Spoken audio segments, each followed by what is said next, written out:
welcome on this Tadow Tuesday. I like that. What? First of all, before we get started, we want to apologize for Friday. We actually did a show. We pre-recorded it. It's scheduled for it to be uploaded at 7 p.m. on Friday. We're going to blame Spreaker on this one because it did not upload. Right. We was like... Yeah, we was on point. We was on point with it. We was being proactive. And but you know how that is when you're trying to do something. The enemy always find a way to just throw in his little monkey wrench in, but it's okay. Right, it's all good. You're hearing it today. Right, and we are here on Tuesdays, every Tuesday at 6 p.m. Eastern Standard Time and 7 p.m. on Fridays, every Friday.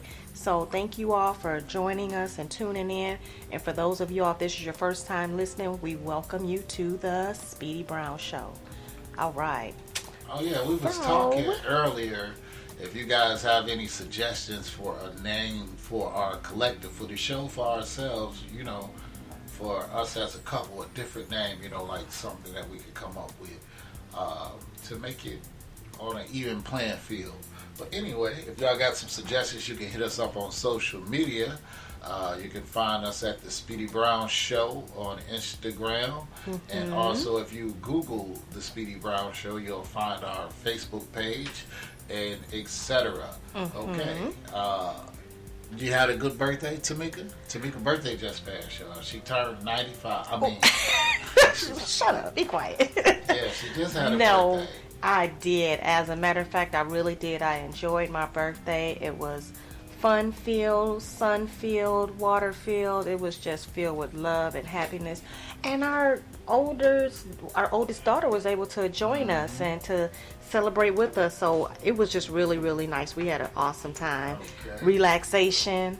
And now it's time to get back to our grind. Right. And happy birthday to Mama. Her birthday is in July also. Yeah, it's 2 days before mine. Happy birthday, Mama Ely. So everybody whose birthday is in July, all our nieces and nephews, and there's so many of them on so many different sides. And there's so many of them to send a gift to. If you send one of them a gift, you're going to have to send all of them a gift. And it's about 1,300 of them. Right. So you'll be sending something every day. Right, and I can't do that. So Unc got to find a way to appreciate all y'all at one time. Right. Oh, my God. It is a lot of birthdays. And just in July. And there's still more to come. It's still more to come. So, y'all willing, as the world gets stranger and more weird, we get closer to Yah, and we find this word leaving the world is slowly but surely leaving, and it's being replaced with lust and lies, and that word is love. What does Yahweh mean by love? What did he mean when he told us to love? And first of all, before we go any further, we want to find out what love is. So if you could, Tamika, can you pull up 1 Corinthians, what is it? 1 Corinthians 13, I think. Okay. 13, yeah, and we'll start at 4. 1 Corinthians 13, chapter 13, verse 4, it says, "Love suffereth long, and is kind. Love envieth not. Love vaineth not itself. It is not puffed up. Doeth not behave itself unseemly. Seeking not her own. Is not easily provoked. Thinketh no evil. Rejoiceth not in iniquity, but rejoiceth in the truth. Beareth all things. Believeth all things. Hopeth all things. Endureth all things. Love never faileth, but whether there be prophecy, they shall fail. Whether there be tongues, they shall cease. Whether there be knowledge, it shall vanish away. For we know in part, and we prophesy in part.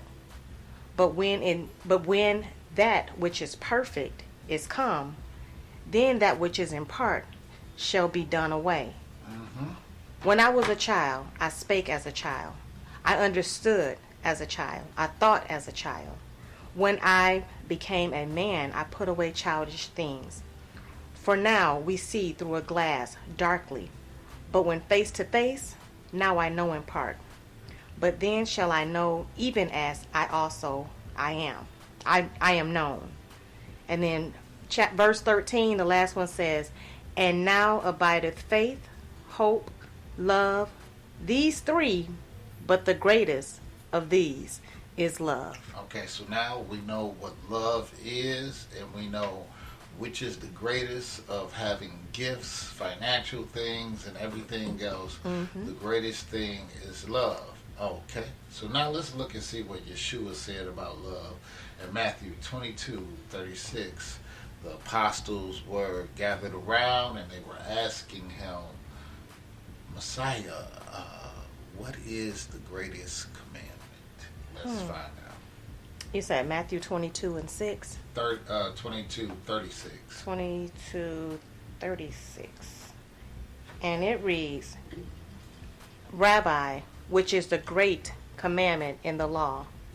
Yeshua said unto them, Thou shalt love Yahweh thy Elohim with all thy heart, and with all thy soul, and with all thy mind.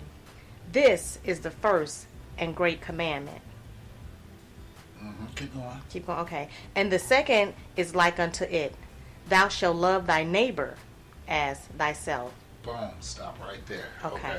So the first and greatest commandment is love, but the first thing is that you love Yahweh with all your heart, soul, and understanding. And some people may say, well, how can I love someone who I have not seen, or I don't feel him when I pray? How can I love him? And he don't answer. Look at my life. He don't answer none of my prayers. Why should I love him? And those are very genuine and authentic questions that you may have. But I'm going to tell you like this. When you look at the elements and you look at the grass and everything that you appreciate, that is Yah.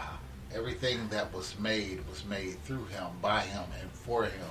So when you swimming in that ocean, just know that that water is there because of Yahweh, and it doesn't breach the sands because of Yahweh. That crisp summer day is a nice crisp summer day because Yahweh put a filter over the heavens to keep solar flares from burning us up. Thank so you, you have to Yahweh. thank Hallelujah. Yahweh for that. And when you appreciate those things, that's how you begin to love God. When you love his creations, when you begin to love everything that he made, even the people. And sometimes that is not easy. I have been put through several tests these past few years dealing with difficult people who actually have had the thought of hurting someone in my mind, and I really need to do some soul searching about that, because I should not allow anyone to take me into that direction. So if anybody's dealing with that, we need to check our love walk, and that's what I have to do right now. I need to check my love walk and see how much do I really love God, or do I love holding on to who I used to be, the old me, or is it pride? You know, and pride comes before a fall. So I got to humble myself before Yahweh humbles me. So, and that's just something that we need to, think on. That's just a nugget for me. But in all actuality, what love is, and loving Yahweh, loving him first, is keeping his commandments. If you keep the commandment of love, guess what? You are loving Yahweh with all your heart, your soul, and understanding. And he'll teach you how to love him. If you ask him, he'll teach you what it means to actually love Yah, or I'll say God, to help some of you understand what I mean. For the first time listeners, Yahweh is God, Elohim, Adonai, all these different names that he has. Even in the Hebrew language, he was also called Allah. So if you do your extensive research study, you'll see that that name is powerful. Okay, and yes, and I just wanted to kind of just say this as well. Love is an action word, which means that you have to do something. You have to purposefully love. You have to intentionally love. It's not something that's just going to haphazardly happen just because you say it or just because you're thinking it. Love is an action word, meaning that it has to be a force behind it in order for it to go forth, right? So it's going to take some part on us. We're going to have to do some things. We're going to have to set aside our own understanding. We're going to have to put away our judgmentalness or our, lack of a better word, our, well, I don't like this person. No, like and love are two different words, y'all, right? Right. Love is a decision. It's definitely a decision where you have to decide. Right. That, it's a choice. I'm going to make this decision. I'm going to make this choice to love this person regardless. Mm-hmm. And one of the biggest tests that we have as African Americans, and we have been doing it for years, is loving our oppressors. And sometimes when we do that, pro-Africanism and people who are, and I understand the struggle. They look at us like, man, y'all some coons or y'all sellouts. Why are you, you should be overcoming these people. And the Bible says overcome them with love. And this is not an easy task. It's not easy. And if it were easy, task, everybody would be doing it, right? It's not easy. And trust me, I get so frustrated to the point of where, hey, man, let's do this.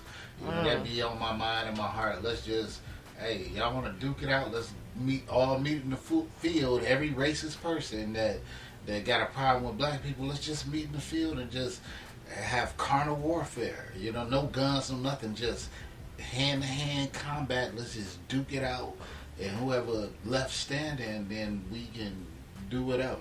Wow. I know that's crazy thoughts, yeah. I know, but sometimes when you oppressed, it'll make you feel that way. And you know what the Bible says, is the flesh is weak, but the spirit is strong.